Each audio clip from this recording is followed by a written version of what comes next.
दरभंगा में धर्म परिवर्तन करवाने को लेकर मचा था बवाल।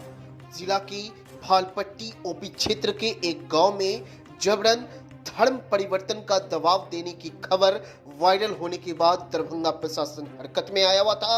तो वहीं दरभंगा के डीएम राजीव रोशन ने इसे गंभीरता से लेते हुए इसकी पूरी जांच के निर्देश दिए। जिलाधिकारी के निर्देश पर पूरे मामले की जांच सदर अनुमंडल पदाधिकारी विकास कुमार एवं सदर एसडीपीओ अमित कुमार ने संयुक्त रूप से स्थल पर जाकर की।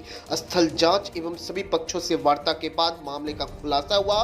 मामला जमीनी विवाद से जुड़ा हुआ पाया गया। जी हाँ, यहाँ धर्म परिवर्तन की बात नहीं थी, तो यहाँ जमीनी विवाद था।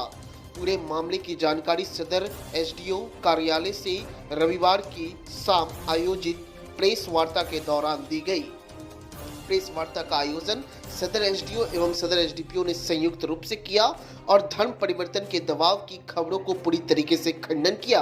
उन्होंने बताया कि आवेदक राजधन देवी अपनी जमीन पर मकान बनाकर बाउंड्री कराना चाहती थी। इसी पर उनके पड़ोसी पक्ष को आपत्ति थी। उन्हें लग रहा था कि वह उनके मकान के सामने खिड़की दरवाजा खोलना चाहते हैं। इसी को लेकर के उनका पुत्र विक्की कुमार मीडिया कर्मियों से संपर्क कर रहा था और कई तरह की बातें सामने आ रही थी। विवाद बढ़ने पर अंचल से जमीन को बुला करके मापी कराई गई। मापी में दोनों पक्षों के बीच में 20 फीट लंबाई का जमीन सरकारी पाया गया। इसके बाद दोनों पक्षों को बुला करके पूरी बात बताई गई। दोनों को सरकारी जमीन को छोड़कर अपना निर्माण कराने का निर्देश दिया गया। वहीं सदर एसडीओ ने बताया कि दोनों पक्ष संतुष्ट हो गए हैं, मामला खत्म हो गया है, धर्म परिवर्तन जैसा कोई घटना नहीं थी।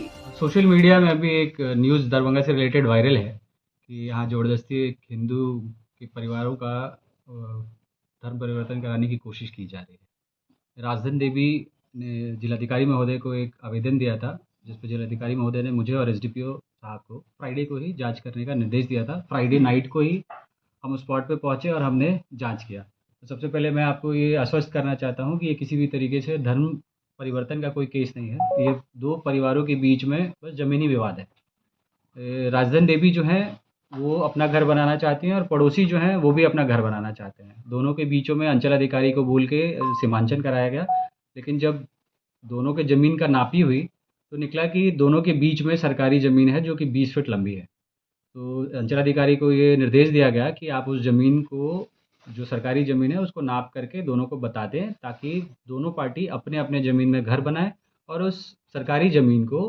रास्ते की तरह उपयोग कर पाएँ। इसमें कहीं से भी कोई भी धर्म से रिलेटेड सौहार्द मतलब कोई चीज़ नहीं है। और आपके थ्रू मैं ये अपील करना चाहूँगा कि सौहार्दपूर्ण तरीके से शांति बनाए रखें। प्रशासन जो है हर वर्ग, हर धर्म के लोगों के लिए हमेशा सदैव तत्पर यहाँ पे खड़ा है और इस चीज़ को अब और ज़्यादा वायरल ना करें और इसका आपसे सहयोग होगा कि इसका खंडन करने में हमारी मदद करें। सर, वो लड़का जो आरोप लगा रहा है, क्या गलत लगा रहा था क्या? लड़का जो है मैं कहूँगा एक तरीके से हाँ गलत आरोप ही लगा रहा है। पिछले लेकिन वो 2 वर्षों से उसके हाँ नहीं, उसको क्या है, जो मामला हम दोनों स्पॉट पे जाके समझे हैं, तो उनका उसको क्या है कि जो ज़मीन है सरकारी, उस साइड उसको खिड़की और दरवाज़ा खोलना है जाता है, जो विपक्षी पार्टी उसको खोलने नहीं दे रही है। तो उसी चीज़ के लिए वो बार बार शायद प्रशासन के पास आ रहा हो कि उसको दरवाज़ा और खिड़की खोलने में मदद की जाए। और हम आश्वस्त करते हैं कि वो सरकारी ज़मीन में अपना खिड़की दरवाज़ा खोल पाएगा और इसमें किसी भी तरीके से धर्म से रिलेटेड कोई चीज़ नहीं है, सिंपल एक ज़मीन विवाद है। तो लगता है सर क्या कि वो अपने आप को अट्रैक्ट करने के लिए सारा मामला किया गया है? क्या कहेंगे इसमें? इस पे मैं कैसे कह पाऊँ क्या है, बस इतना ही समझिए कि ज़मीनी विवाद है। अब कब से है, कितने दिनों से है, एग्जैक्टली नहीं पता है मुझे, बट हाँ इसका सॉल्यूशन कर दिया गया है। आगे कोई इस तरीके की दिक्कतें नहीं है। इस लड़का के द्वारा कहीं जाने के भी रास्ते कोई बंद नहीं, उसके आने जाने का कोई रास्ता बंद नहीं। 10 फीट का रास्ता है उसके घर के सामने से, जो क्लियरली खुला हुआ है। ये उसके घर के उत्तर साइड में है। तो इस पूरे मामले को लेकर क्या प्रशासन सिर्फ समझौते के तौर पर देख रहे हैं या फिर कोई एफआईआर भी हुआ है? नहीं, अभी कोई एफआईआर नहीं हुआ है। पुराना एफआईआर है उनका मारपीट का, वो पुराना एफआईआर है। अभी सिर्फ हम लोग वहाँ पे स्पॉट पे देखने समझने गए थे और दोनों पक्ष को समझाने गए थे कि जो नियमानुकूल है वो आप कार्य करिए, सरकारी जमीन पे किसी तरह का कोई अतिक्रमण मत करिए। उसका एक फिलहाल जो आरोप था डर सर। है सर, क्या कोई उसको सुरक्षा का भी? नहीं, कोई डर नहीं है। अकेला फैमिली वो बताया जा रहा है, हिंदू नहीं तो कहीं भी हो सकता है, सच्चाई है, मतलब वो माइनॉरिटी है तो माइनॉरिटी कहीं भी कोई भी हो सकता है, तो कोई इसको खतरा नहीं है उस प्रकार का। उसका आरोप ये था सर कि जी। दूसरे पक्ष ये बोल रहे हैं कि जमीन मुझे दे दो या तो यहाँ से चले जाओ। नहीं नहीं, ऐसा कुछ नहीं, हम दोनों स्पॉट पे थे वहाँ पे एसडीपी साहब, ऐसा तो कुछ भी नहीं था कि ज़मीन हमें दे दो। वो बस मामला सरकारी ज़मीन में रास्ता खोलने का है। अब उसको जिस तरीके से तुल दिया जाए वो अलग बात है।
नहीं कराया गया।